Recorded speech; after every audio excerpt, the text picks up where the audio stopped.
A graça e a paz de Jesus Cristo. Seja muito bem-vindo a esse canal que compartilha estudos, meditações e reflexões com base nos capítulos da Bíblia.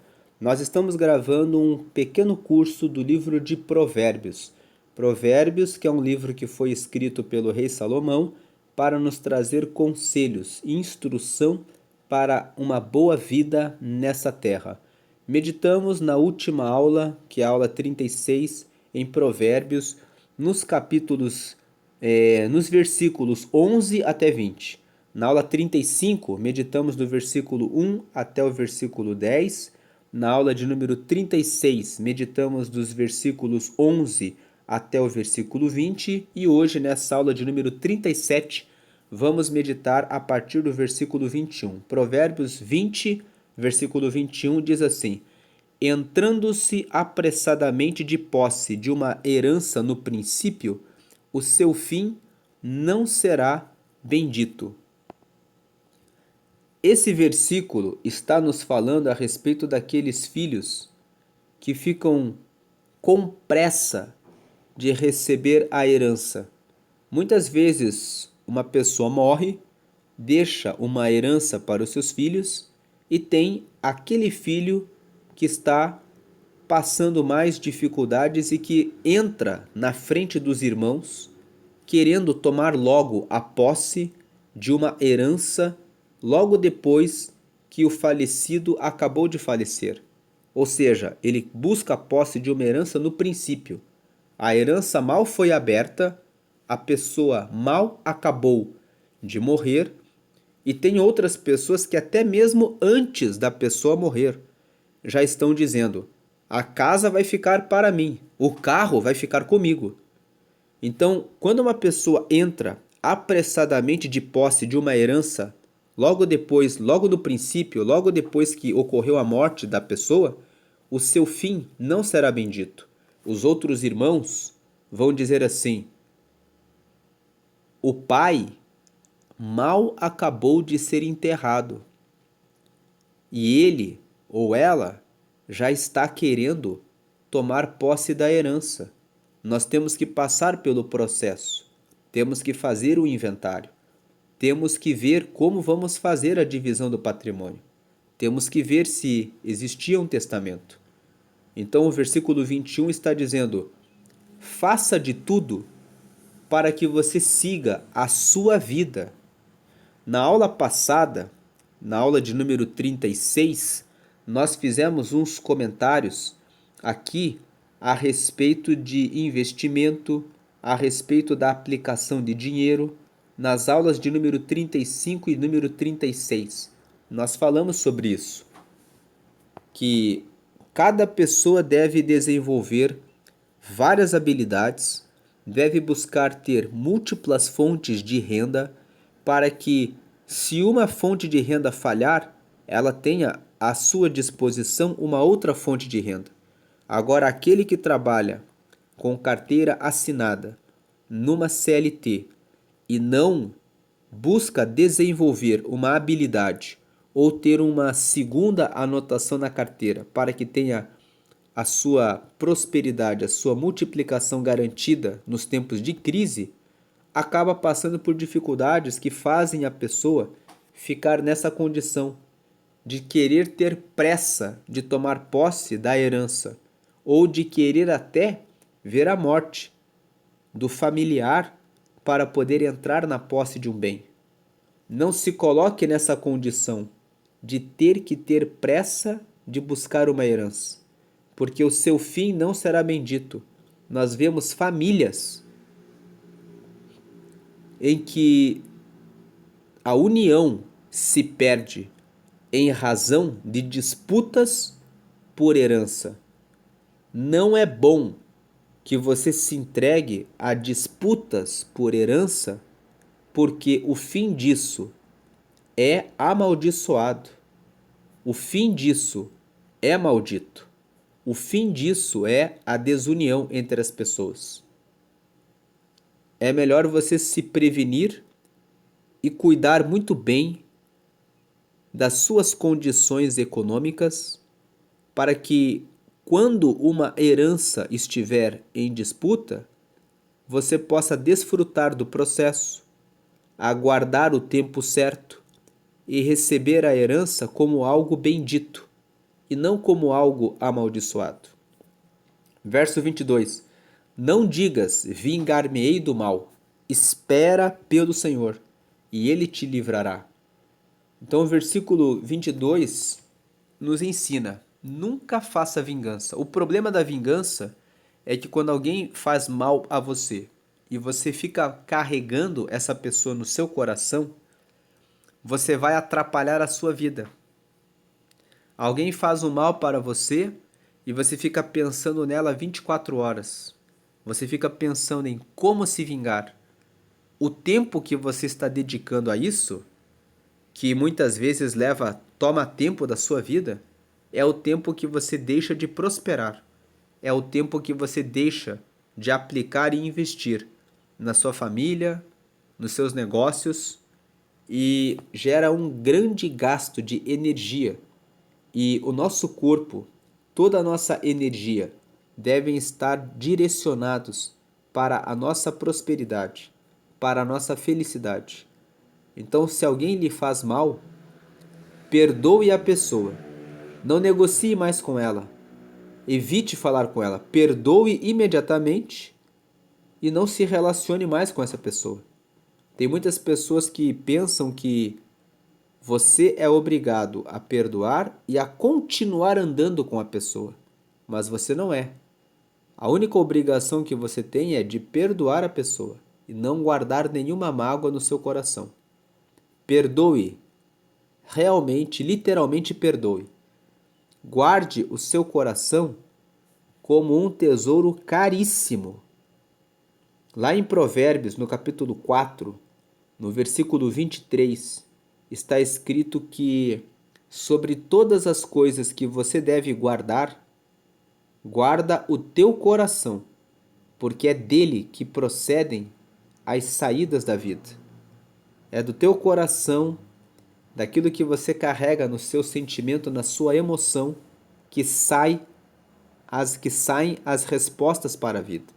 Um coração tranquilo, um coração calmo, o quieto, consegue perceber o mal, consegue discernir as situações, consegue prosseguir a sua vida em paz.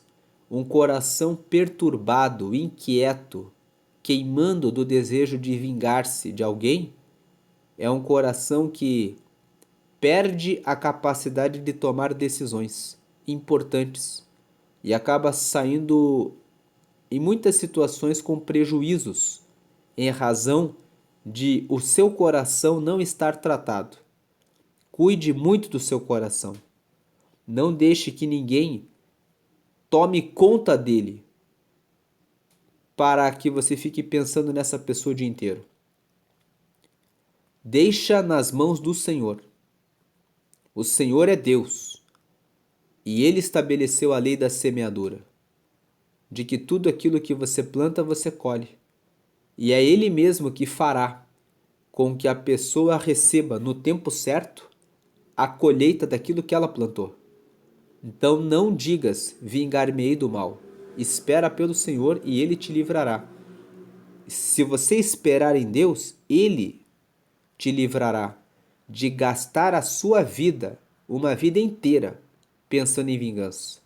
Tem pessoas que ficam anos e anos carregadas por o sentimento de vingança. Uma pessoa fez mal para ela em 2001 e a pessoa ainda está pensando nisso. Você pode ficar preso no passado se você pensar em vingança. E a pessoa que está ali na sua cabeça está dominando você. Não deixe, não entregue o domínio da sua vida para uma pessoa em quem você quer vingança. Entrega na mão do Senhor e prossegue a sua vida. Verso 23. Duas espécies de peso são abomináveis ao Senhor, e balanças enganosas não são boas. Esse versículo fala sobre injustiça. Você deve ser justo em todos os seus julgamentos, usando os mesmos critérios. usando as mesmas medidas em relação ao seu julgamento. Quando você usa a balança de forma enganosa para favorecer ou para prejudicar alguém, Deus considera que isso é abominável. Deus considera que isso é injusto. Deus não se agrada de quem realiza esse tipo de peso e de medida diferenciada. Esse texto já estava escrito em Provérbios, no capítulo 11, no versículo 1, que fala que balança enganosa é abominação para o Senhor. E esse texto de balança enganosa, veja que quando nós meditamos na aula de número 35, nós meditamos do versículo 1 até o versículo 10. O versículo 10 fala justamente isso, ó. Duas espécies de peso e duas espécies de medida são a abominação para o Senhor, tanto uma coisa como outra.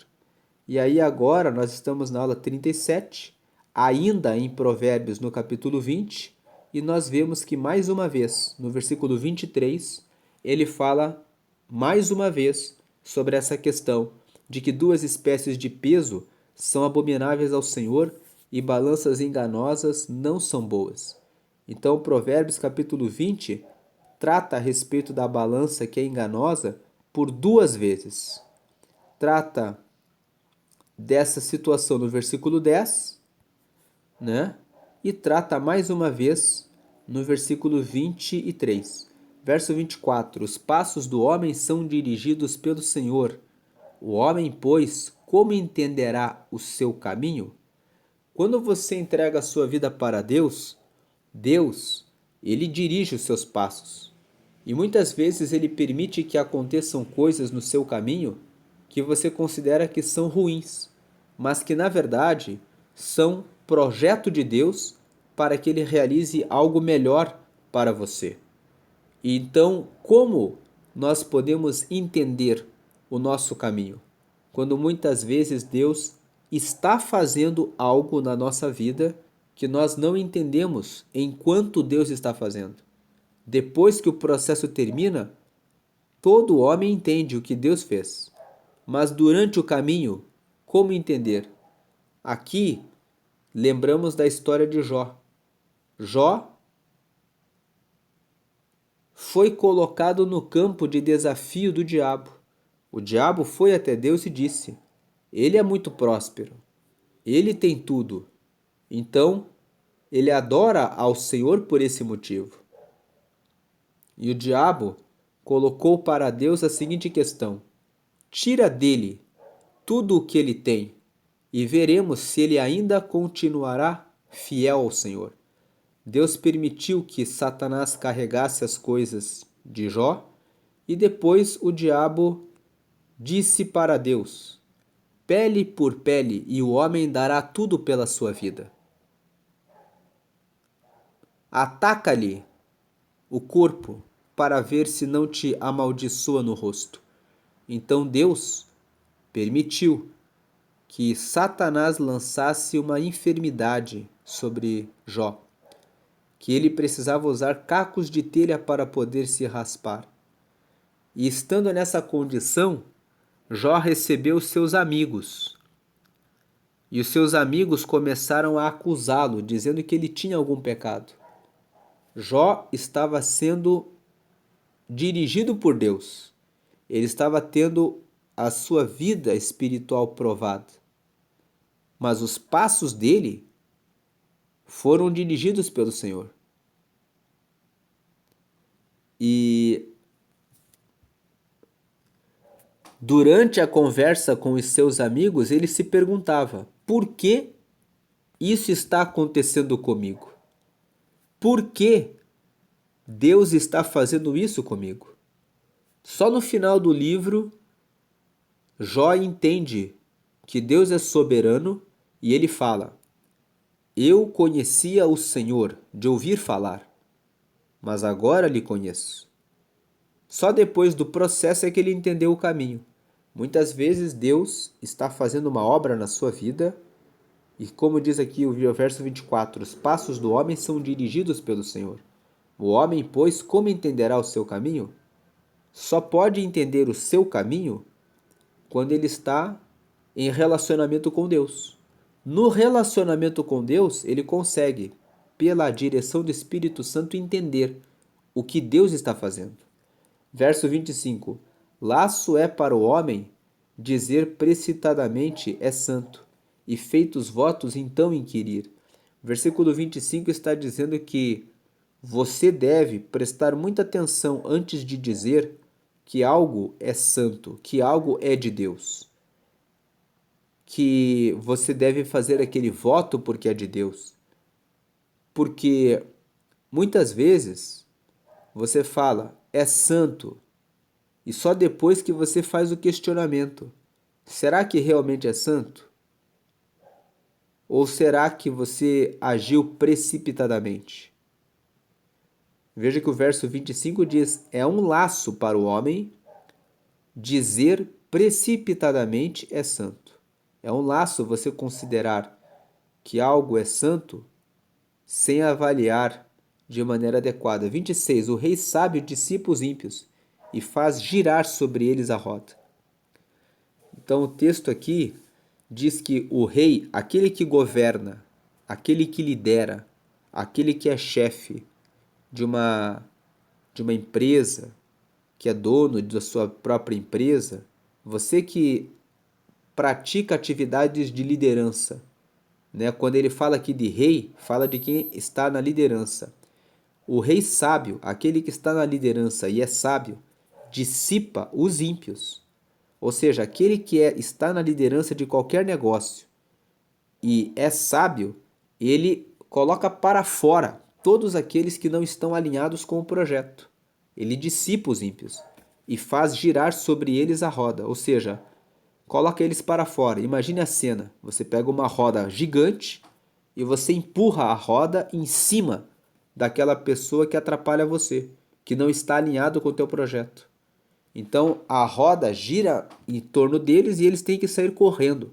O rei que é sábio, o líder que é sábio, ele dissipa, ele afasta os ímpios e faz girar sobre eles a roda. 27. A alma do homem é a lâmpada do Senhor, a qual esquadrinha todo o mais íntimo do ventre. Então, a alma do homem, nós somos espírito, alma e corpo. O nosso corpo físico tem contato com a terra. A nossa alma é onde fica o centro das nossas vontades, dos nossos desejos, e o nosso espírito, ele vem de Deus e nos dá o fôlego de vida, e de quando nós morremos, ele volta para Deus. É o Espírito de Deus que anima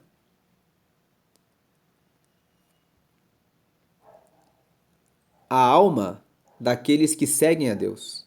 Então, a alma do homem é a lâmpada do Senhor, por quê? O homem pode entregar a sua alma, o seu centro de vontades e de desejos, para Deus. Se ele fizer isso, então a alma desse homem que a entregou para Deus é uma lâmpada do Senhor. Por quê? Porque aquele homem que tem a alma dirigida por Deus, ele tem luz. E ele pode instruir outros homens e outras pessoas para o caminho da luz, porque a alma dele está conectada com o Espírito Santo. A alma dele pertence a Deus. Então a alma do homem é a lâmpada do Senhor. A alma do homem que está com Deus é a lâmpada do Senhor, a qual esquadrinha todo o mais íntimo do ventre. Quando você tem a sua alma ligada com Deus, você liga a sua alma com o espírito, com o seu espírito, e o seu espírito se conecta com o espírito de Deus, você percebe tudo o que acontece na vida das pessoas que estão à sua volta.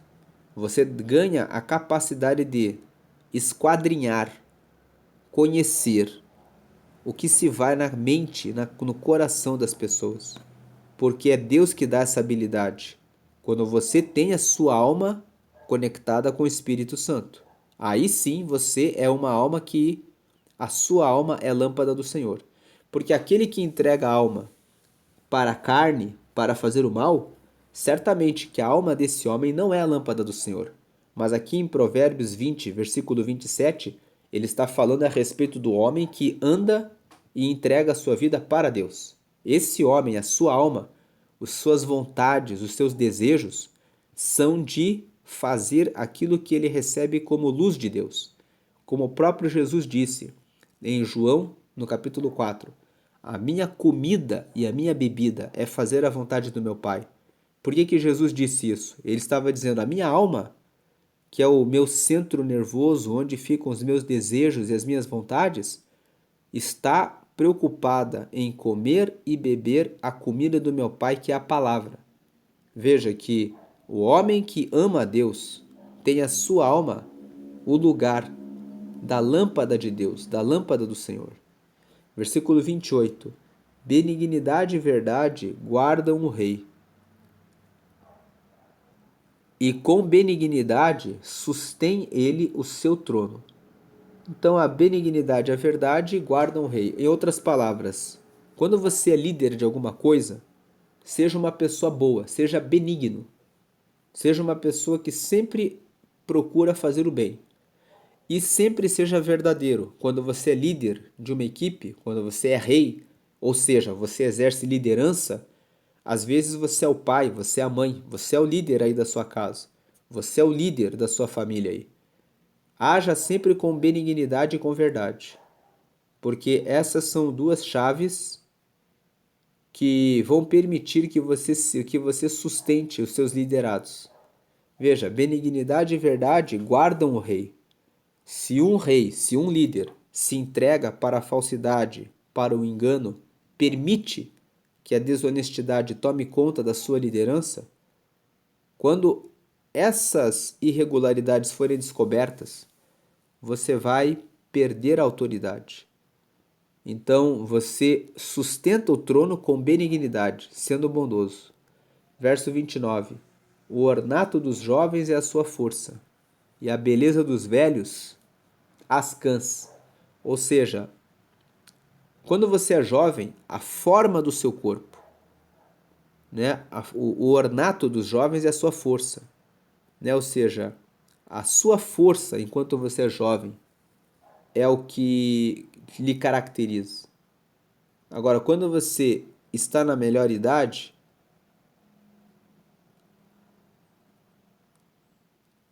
a sua beleza está nas suas cãs, ou seja, nas suas marcas de velhice. Porque as marcas da velhice mostram que aquele que é mais velho tem experiência e ele sabe resolver os problemas da vida porque ele aprendeu com a vida. No versículo 30, os vergões das feridas são a purificação dos maus, como também as pancadas que penetram até o mais íntimo do ventre.